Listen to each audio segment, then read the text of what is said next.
truth.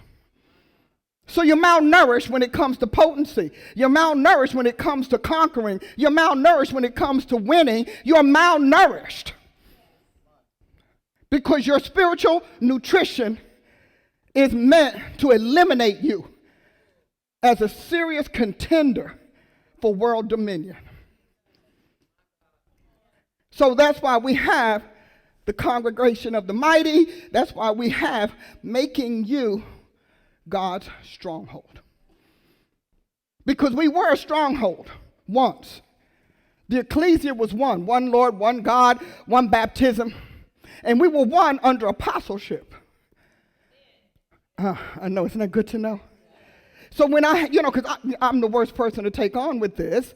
So when they started asking me, show me chapter and verse about where Christians ought to be in politics, and I'm going to tell you right now, the Bible ain't talking about Christians in politics. It's talking about the apocalyptic elect being the kingdom that rules over all.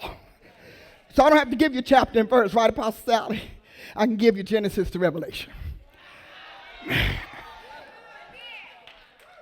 Because before there was a church, there was a kingdom.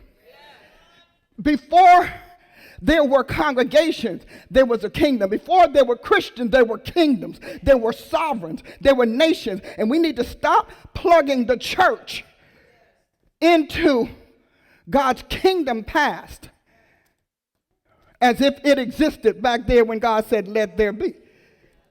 So we're changing that. I'm changing it. I really am. That's why when you all come and start talking your little pity stuff, I'm like, I'm not impressed. Don't invoke my sympathy on your sorrow. Now I'm going to laugh with those who laugh, rejoice with those who rejoice, and cry a little bit when you're crying. But I'm going to need you, God, if you just help me. I'm going to need you to realize that you don't take power without pain. Ask any athlete, ask any winner. If you don't take yourself beyond your pain, you can't remove the person who's in your way.